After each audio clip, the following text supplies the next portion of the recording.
Hi all, I wanted to make a quick note about the place that we are in the blog project right now. We're at the end of this week. We'll be coming to the project's midpoint. That means you'll be preparing to exchange your text that you chose with your blog partner.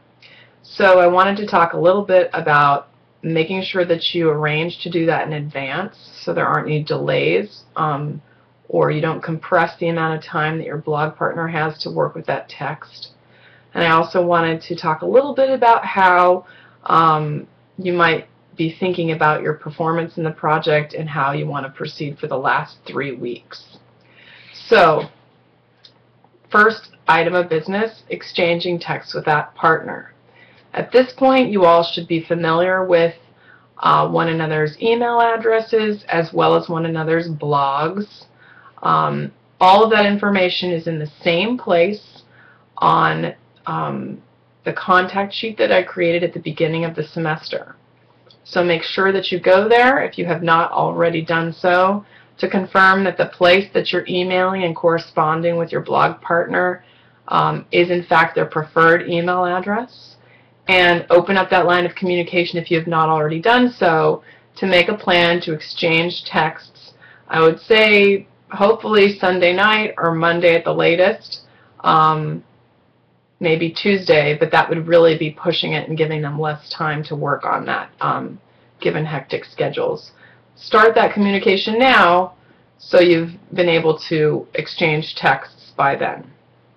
You'll also want to confirm whether or not it's easier for both parties to either exchange the text in person, meet somewhere on campus, at the library and switch, or if you should do something online, either by scanning pages and uploading PDFs, or possibly you could find the texts online in some cases, probably not most, but that is also another possibility. If anybody found their texts at the CSI library, you also might want to, if they're available electronically, you can send links.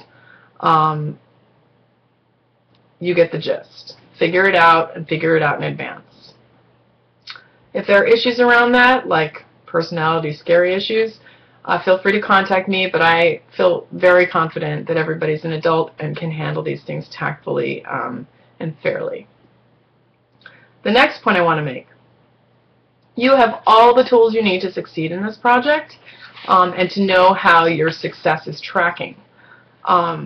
So one thing you'll want to be doing now around the midpoint is thinking about how you're doing reflectively. That would mean taking out, I don't know if you can see this on the video, the blog checklist rubric. And you can start to go through this checklist rubric. It's on the Blackboard homepage under, I believe, in content. We've got the major assignments folder. You can take a look at that checklist rubric and go through and see how you're doing. Give yourself checks. That's what I will be doing when I grade these projects. We'll be using this rubric to check the checklist rubric. And I will also be giving you feedback on your final reflection. That's another story. So I'll be using this. So you can go through and see how you're doing in terms of selecting the text, metacognition and reflection, formatting, timing, and collaboration. Just to be quick. Metacognition, make sure that you've spent a little bit of time blogging about each thought process.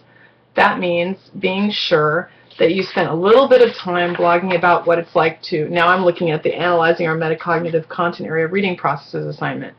You could also look at Keene and Zimmerman, the chapter they talk about the Think Aloud processes. And I know Daniels and Zemmelman do too in their chapter on smart readers. Making sure you've taken some time to blog a little bit about prediction, a little bit about picturing, a little bit about making connections. Sometimes people make disconnections and those lead to productive sorts of thoughts. Identifying a problem in your reading, confusion, not being sure. Using fix-ups.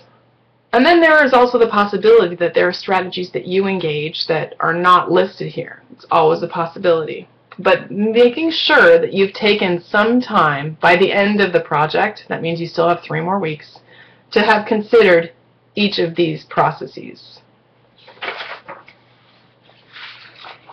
Format is also something important. If you have not uploaded a picture or embedded a video clip thumbnail into your blog yet, you need to start trying that out.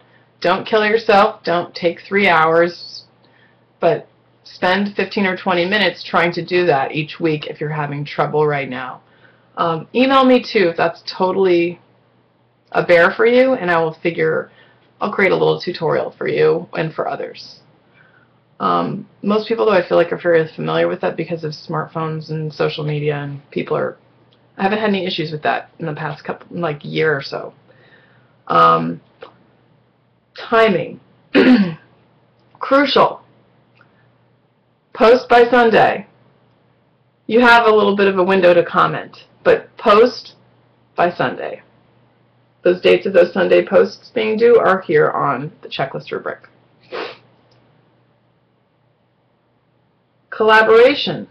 This is something that I have not had an issue with in a really long time, but it is really important for you to be productively commenting on your partner's blog. So showing them the great things that they're doing, but also taking some time to be critical and give them some useful feedback. So each time they tune into those comments, they are actually getting some useful feedback that they might not get in the field from their students. Although I'm surprised if adolescents aren't critical. But you know what I'm saying. Ask a question. Say if something is confusing. Say if something is too long. Say if something is laid out in a way that makes it hard for you to understand. Say, oh, what about this and what about this?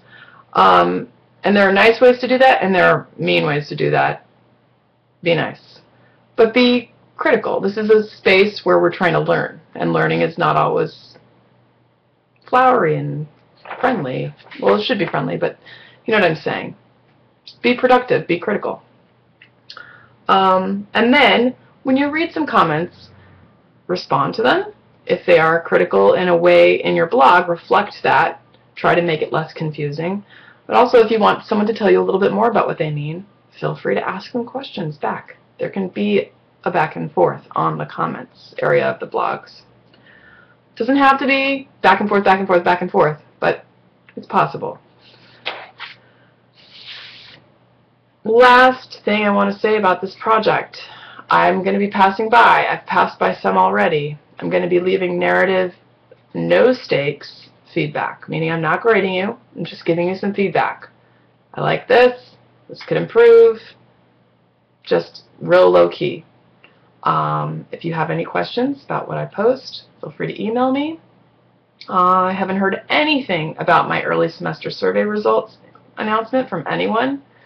That means if you need an extra office hour or the times aren't working for you, you got to let me know because I can't accommodate you if you don't. And so far I've been able to accommodate everybody that's reached out. Let me think if there was anything else there. Skype, if some people are having trouble finding me on Skype or GChat, let me know. I don't want the online office hours to not work for people who need them. Is there anything else? Let me look here online here.